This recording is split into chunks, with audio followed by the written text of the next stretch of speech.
please subscribe and don't forget to press the bell icon to get notified whenever we upload a new video.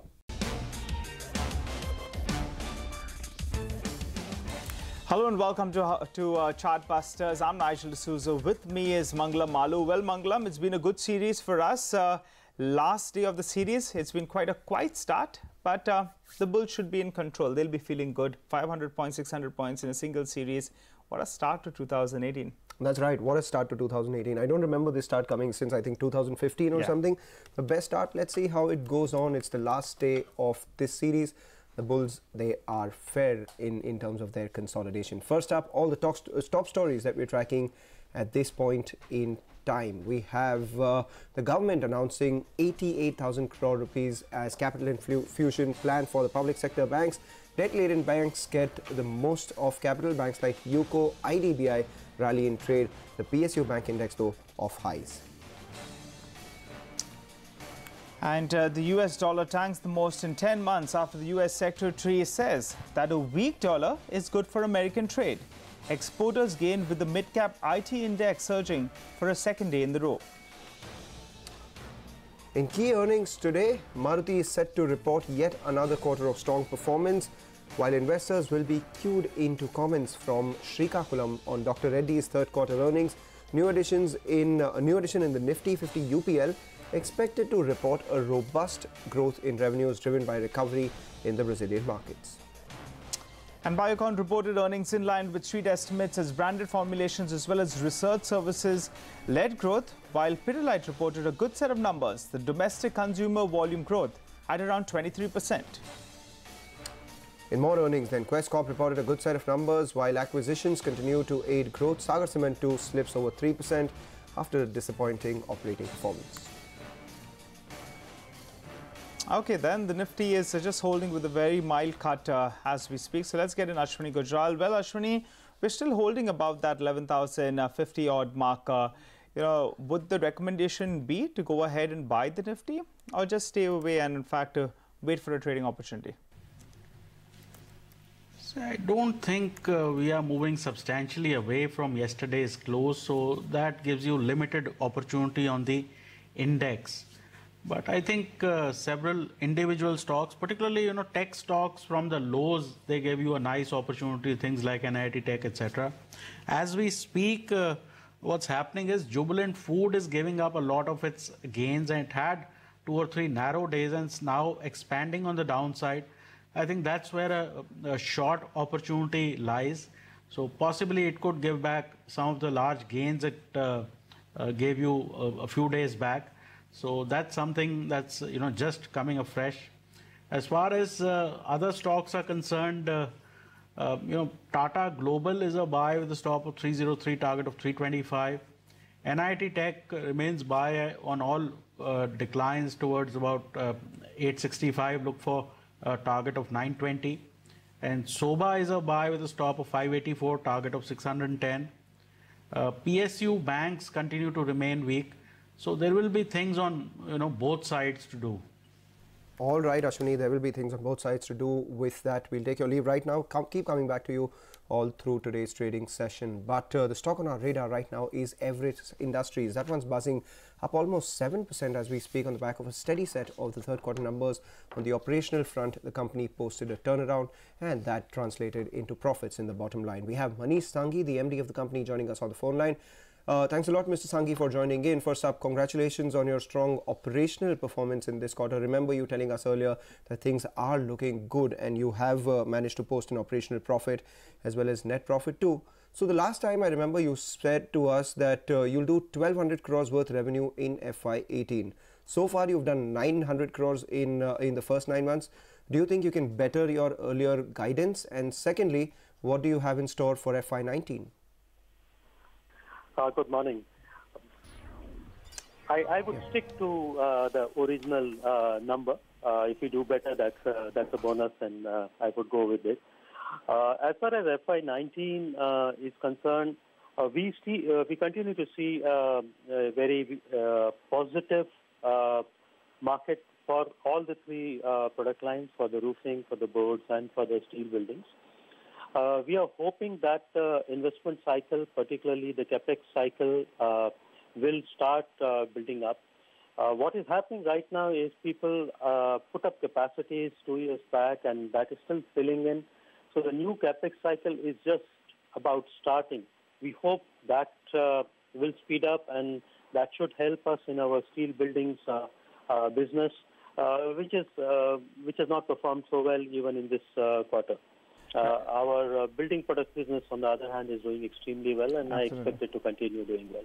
Absolutely. So bulk of your business, is doing well, Mr. Sanghi, as you said. So 1,200 crores is what we are taking away. What about margins? I mean, you've improved. It's been a good first 9 months. You have done roughly around 6.5% to around 7% on a blended basis. Can that steel business turn, a bit positive in terms of margins? Can you build on that? And also the consolidated margins, can they improve from here, sir? They should improve.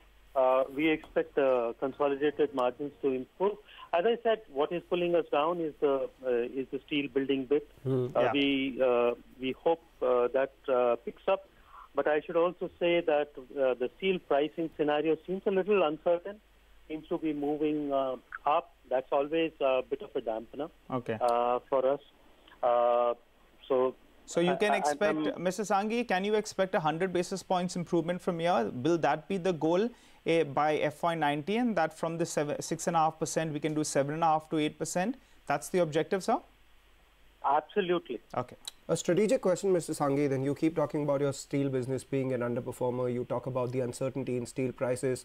While your building products business, that's doing fairly well. So in that case, would you look to hive off your steel business, maybe demerge it, get better value for your building products business, which is doing well? No, we have no such intentions. We will be working very hard towards making it more profitable. There are quite a few initiatives which are in the pipeline, and I'm sure in the next fiscal we would see improvements over there. Capacity utilization levels, if you could help us out? The capacity utilization is actually pretty good. We are right now filled with orders. We are operating to something like 90% capacity in steel buildings. And all the businesses, actually. Debt, how much have you reduced your debt by? What does it stand at now? Our total debt, we reduced it compared to the Q2 numbers by around 40 odd crores. Okay. But we are building up inventory right now for the season. So this is not really a true indication of where we should be. Because the next quarter is a season time, and we typically build up a lot of inventory for that quarter. Okay, all right. Great. All right, Mr. Sanghi, thanks so much, sir, for joining and giving us all those details. I'll tell you what, the stock has moved Mangalam to the high point of the day. The management is sounding confident, 1,200 crores, expecting margins to improve. They're talking about debt reduction, capacity utilization as well as higher. And the whole clutch of stocks in the same segment. You have HIL that's moved to the high point of the day. Visakha Industries as well as moving higher. I think Ramco Industries as well should come up for you on the screen. So I think our director will just start pulling up all these stocks. All of them have spiked up virtually to the high point of the day. Visakha as well as Ramco Industries as well should come up for you on the screen, screaming away all these stocks on the back of that positive commentary. That's right, Nigel. You're talking about building products, but that has built an appetite for me right now. I'm just taking a look at Westlife Development. That one should come up for you. Jubilant Food, we've seen a huge rally. We saw a huge rally. You're going to treat me today? I don't know. I can buy you a burger. Chalo, I'll do that. So Westlife Development should come up for you. That one too has moved to the high point of the day. We come out of their numbers sometime next month. Let's see what happens, because Jubilant Food did fairly well. But what also did well was Quest Corp. Yesterday they came out with their performance revenue growth of almost 48% on the top line, and they announced an acquisition too. And the stock was up 4%, now a little off the high point of the day, but remember, it is up 60% in the last 12 months. So to discuss their numbers and more, we have Ajit Isaac, the CMD of the company, joining us on the phone line. Thanks a lot, Mr. Isaac, for joining in, and congratulations yet again on a good quarterly performance. Personally, congratulations to you too. You have been reinstated as the CMD for the next 5 years. Just one thing, as far as your revenue run rate is concerned, 48%, how much of that is organic, how much of that is inorganic, and what is this growth likely to be going forward? Thank you, and happy to be on this show today. So as an overall commentary, this is a classic Quest quarter, in the sense this is what we ideally like to report on a quarter-to-quarter basis. Robust growth, margin expansion, integration of a couple of acquisitions, new investments, and of course strengthening of the management team. We've had revenue growth for about 48% on a year-on-year basis for this last quarter, and EBITDA grew by 52%, PAT by about 107%, except for TBSS and which is Startup Business Solutions for a small part of the quarter, and for the integration of Manipal Integrated Services. The rest of it has all been organic growth. Our single largest block of growth has been our people and services business.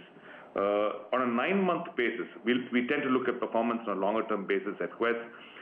We've grown by almost 17%, and more importantly, our EBITDA has grown by about 25% in our P&S business. Our margins have also expanded from 4.6 to 4.8%. IFM also similarly has grown by about 119%, mainly through the addition of the MIS business. This makes us the largest IFM player today in India. So in 2 of our businesses, staffing and in facilities management, we are clearly market leaders. All right, Mr. Isaac, congratulations first. Pretty steady set of numbers. What I want to understand is you've made some acquisitions. How many of those acquisitions are already reflected in these numbers, and how many of them will start reflecting in the coming quarters? All of our acquisitions have been reflected except for Terrier. Terrier will start coming in from the next quarter, and we just announced an acquisition in this quarter, that of Greenpeace Landscapes. The closing is expected to happen in the next 30 to 45 days, so we expect to report that too in the next quarter.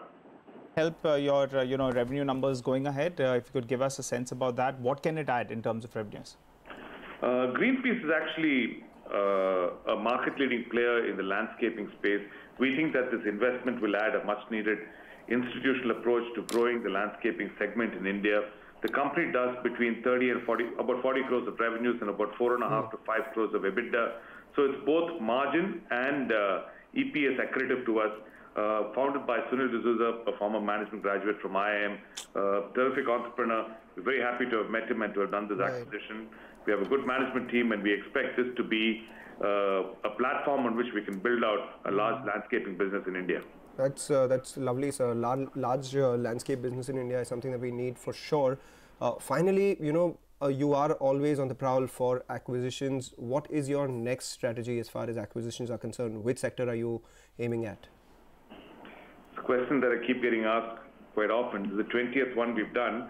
We are reviewing a few right now, but I think we will add more of the customer lifecycle space, where we like to extend on the platform that we're building out with the Tata acquisition. We would also like to have a more digital play in the employment and workforce management space.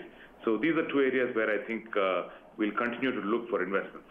Okay, all right. Thanks so much, Mr. Isaac, for stopping by and in fact giving us all those details.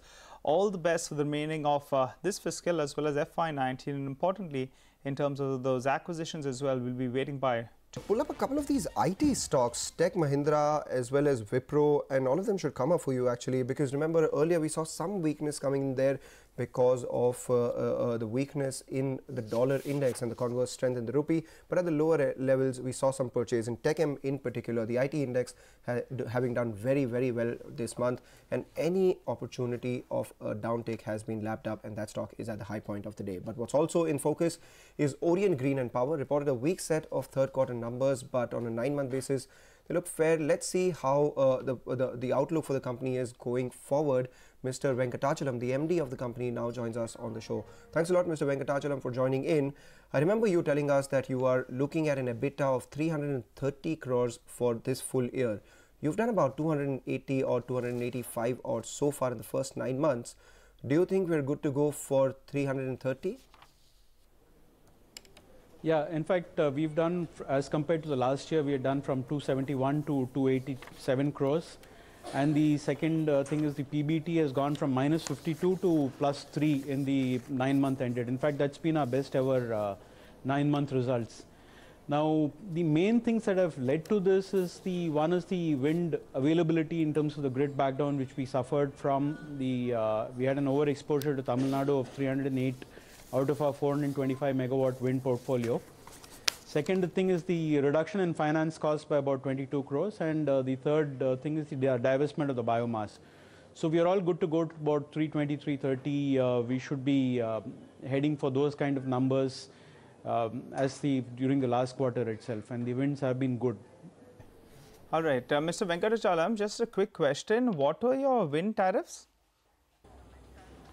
Yeah, see, our wind tariffs are, we are operating in 3 states. The Tamil Nadu, we are on a group captive and we are getting about 550 net tariff in Tamil Nadu.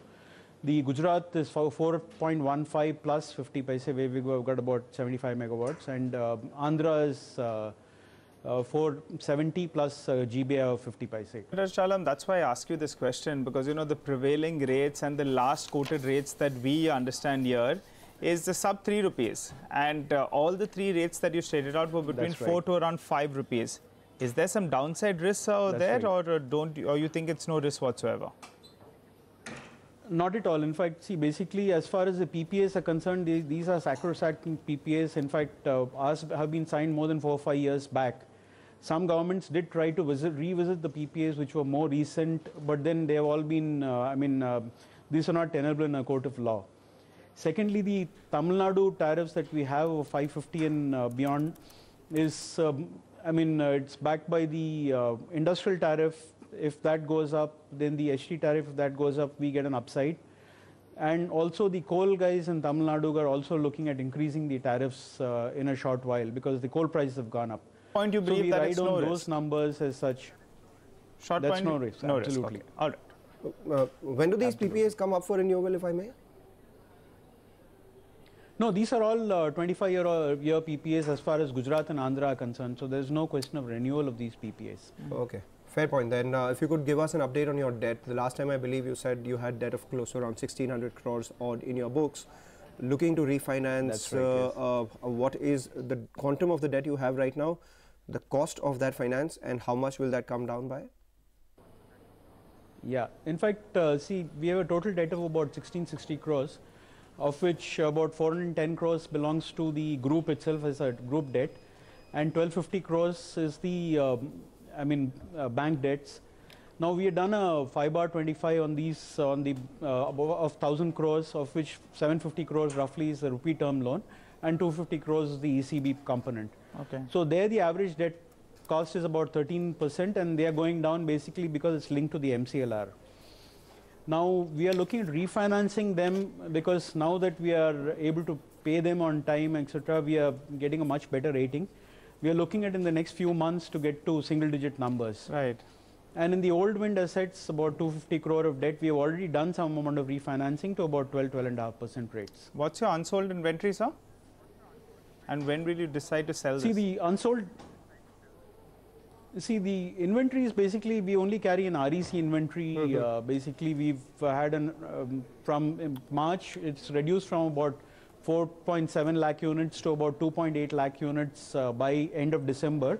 Because actually December saw excellent REC trading. November was 19% of the REC certificates issued, and 28% and 47% was the trading in December. Right. Though 50 paise is kept aside for CERC. I mean, it's been excellent trading, and we were, helping us with our cash flows. Okay, all right, Mr. Venkatachalam. Thanks so much, sir, for stopping by and giving us those details. I think the market seems to be liking whatever you're saying. Every time you come and speak to us, the stock really takes off its move to the high point of the day. All the best, sir.